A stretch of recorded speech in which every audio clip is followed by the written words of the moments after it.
Hello. It's been a long time since I've posted, and I have an interesting one for you today.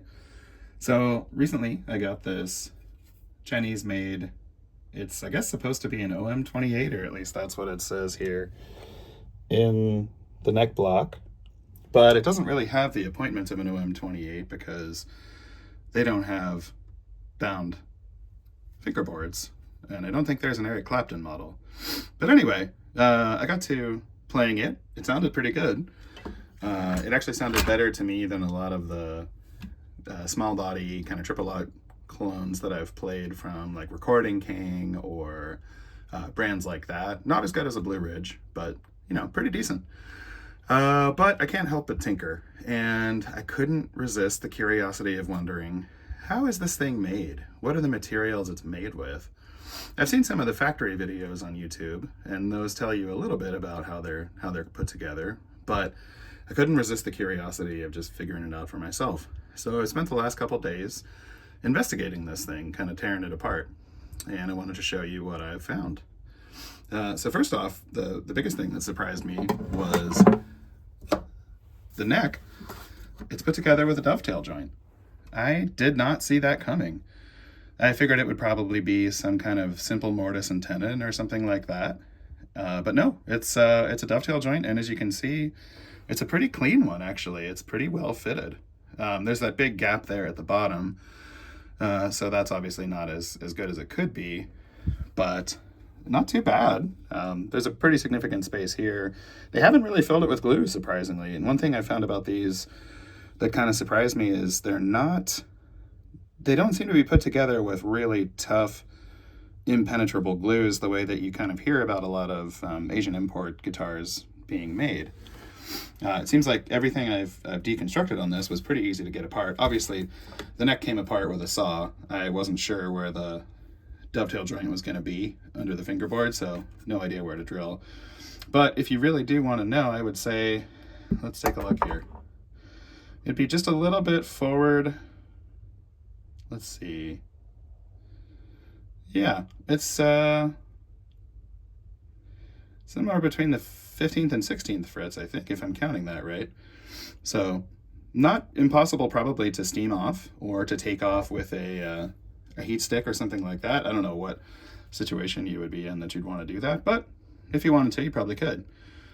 The fingerboard material, it's weird. It looks completely free of discernible grain. So I don't know what that is. I don't know if it's like some kind of composite or something like that, Richlite or something like that. The bottom doesn't really give it away either, although it's a little more grainy looking down there. One thing that was kind of interesting, though, you can kind of see it here, is my saw, which is just a simple Japanese wood saw, kind of a flush cut saw. It cut almost the entire way through the truss rod. So that would probably be one of the downsides that I would see, maybe one of the only ones for this model. That probably shouldn't be possible. I mean, this is the saw I'm talking about here.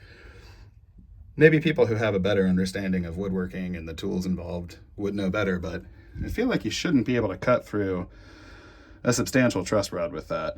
And this one has a dual action truss rod as well, so not sure how that impacts things. But anyhow, the neck, it's like a three-piece construction. There's a joint here. I already took off the overlay on the headstock. So there's a joint there. You can't really see it as well from the back. And then there's another scarf joint here, which is kind of surprisingly hidden or difficult to tell on the side.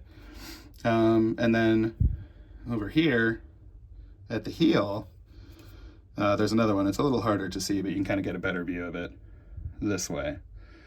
But all in all, like pretty decent construction neck. All the fretwork was really good.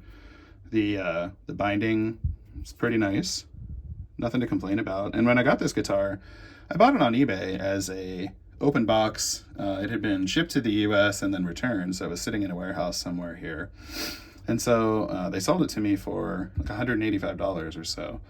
And I expected maybe there would be some problems with it, but when I got it, it was in pretty flawless shape. You can see the fretwork here. It's pretty nice all in all, and it played really well. It had a real bone nut and a real bone saddle, and plastic bridge pins, as you'd expect, but still pretty well appointed for the price. I think these sell for like around $400 when you buy them from like AliExpress or something like that, or on eBay. So the quality of the finish on the neck, nothing wrong with it. It's like perfectly smooth and everything like that. Not aesthetically as pleasing. I don't know if it's the species of wood that's being used or what it is, but it just doesn't quite look right. Obviously, you can see I've taken a lot of the finish off with a heat gun here, so you can disregard what the headstock looks like. But, you know, down here, it's just not quite as lovely as something like a Martin, but still, for the money, not bad.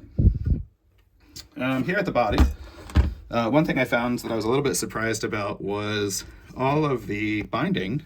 That's real binding. I kind of expected it would be a sticker given the price point, but there's a real binding channel there, and you know, it's a material. It seems to be glued in pretty tight. I can't really get anything out there to take a look at, but you know, it's a real deal binding. The top is a solid spruce. When I put the heat gun on the headstock, the first thing that came off was the veneer. Came off right away. There was no finish peeling. It just melted right off, or not melted, but separated, laminated right away. But with the body, I've been able to take off a pretty significant amount of the finish with a heat gun, and it's down to a solid top. And you can kind of see that with the grain lines, but I was never entirely sure, because if you look at it in certain ways, it looks like those grain lines travel down, and then if you look at it in other ways, it looks like they don't as much. So it was a little hard to tell what was what there. The finish, it is a very orange. Sorry, it's bad focus on the camera there. It's a very orange finish. So I used some kiwi on it to try to bring out a little bit more of like a brown tint to it. But when I got it, it's kind of a bright sort of neon, no, not quite neon, but not a realistic looking aged toner like you might see on something like a Martin. It's more of a kind of artificial look. And that was the one thing I didn't really care for as much about it. Also the finish, it's not as like drippy thick as like something like a Recording King, but it's substantial. You can kind of see it here a little bit. Let's see if I can get the camera to focus on it. You can kind of see how thick that is around the area where the neck has been removed. You can get a sense for it here around where I've taken it off on near the bridge. So it's decently thick. I think it was really well applied though. It looked great. It's extremely glossy. So, you know, if you like that, great. If not, whatever. The bridge, this surprised me the most probably, other than the neck. The bridge, it's, for all I can tell, it's made out of real ebony. It polishes up really nicely, you can see here. And I was half expecting that when I took it off, it was gonna melt away, or some of these I've seen like a finish where it's painted or something like that. You would see that on a lot of the sort of Japanese guitars of the 70s and 80s. But this thing, as far as I can tell, it's either ebony or it's a look-alike that, you know, looks and behaves the same. You can see I slotted the bridge here on this one before I took it apart, just for fun. They use a couple of little, you can see they use little posts, wooden dowels to kind of locate the bridge and make sure it glues on right. Like a lot of import guitars, they did not take off all the finish when they glued the bridge down. What you see here that's been removed, that's not because it wasn't there, it's because it stuck to the bottom of the bridge when I took it off. And that means that over time, you're probably going to see a glue joint failure here. I can't really ding it too much for that, because that's basically the same thing that would happen on any sort of Asian import guitar. You're going to see no finish removed under the bridge, and for that reason, you know, guitar repair shops spend a lot of time replacing bridges like that. So just kind of par for the course. But yeah, overall, it's a pretty nice looking instrument. It's put together in a way that kind of surprised me for the price point. So I thought I would share that with you all. I don't know what I'm going to do with this one. It's I initially thought I would kind of refinish it in like a nice shellac or something like that.